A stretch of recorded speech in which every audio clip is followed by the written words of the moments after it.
Last week நானும் சில்வியாவும் லண்டன்ல இருக்க நியூராலஜி அண்ட் நியூரோபதி கிளினிக் என்னோட கன்சல்டன்ட் ஹாஸ்பிட்டலுக்கு போனதை வீடியோ இதுதான் மெயின் ஹாஸ்பிட்டல். இதுக்கு தான் நான் 15 இயர்ஸாக இந்த ஹாஸ்பிட்டல் தான் ட்ரீட்மெண்ட் எடுத்துட்டு இருக்கேன். Hospital more than 120 to 130 years old. இங்கே ஒரு உள்ளேயே சாப்பல் இருக்கும், ரெஸ்டாரண்ட்ஸ் இருக்கும், coffee bar, park, children's play area எல்லாமே இருக்கும். டயானாவோட ஃபோட்டோ இருக்கு பாருங்க. அவங்க நிறைய சேரிட்டி ஒர்க் பண்ணியிருக்காங்க. உள்ள வந்த முன்னே ஒவ்வொரு டிபார்ட்மெண்ட் இருக்கும். மோட்டர் நியூரன் டிசீஸ்க்கு ஒரு டிபார்ட்மெண்ட் இருக்கும், எஸ்எம்ஏக்கு ஒரு இருக்கும், எல்லாம் நியூராலஜி சம்பந்தப்பட்ட ஹாஸ்பிட்டல். எவ்வளவு கிளீனா இருக்கு பாருங்க. இதை யாருமே சொல்லி தரல.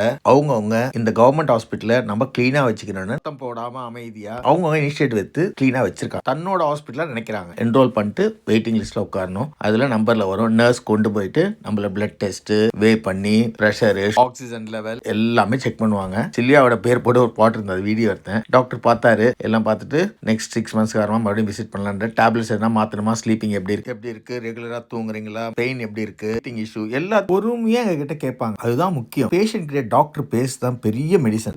அப்பாயின்மெண்ட் புக் பண்ணிக்க சொன்னாங்க. அப்பாயின்மெண்ட் புக் பண்ணிட்டேன். இதுக்குள்ள பாருங்க, இதான் ஹாஸ்பிட்டல். நடுவுல பார்க் இருக்கும். அண்டர் கிரவுண்ட்ல இந்த பார்க் கீழே ஆபரேஷன் தியேட்டர்ஸ் எல்லாமே இருக்கும். பார்க்க சுத்தி ஹாஸ்பிட்டல்ஸ் இருக்கும். ஒவ்வொரு டிபார்ட்மெண்ட் இருக்கும். ஒரு மாதிரி ஒரு காம்பவுண்டுக்குள்ள ஹாஸ்பிட்டல் எல்லாம் இருக்காது. ஒரு ரோடுக்குள்ள இருக்கும். அந்த டிபார்ட்மெண்ட் அந்த பில்டிங்ல இருக்கும். நம்ம ஊர்ல இருக்க ரிக்ஷா இங்கேயே இருக்கு. டூரிசம் அட்ராக்ஷனுக்கு வேலை முடிஞ்சது. வீட்டுக்கு கிளம்பிட்டோம்.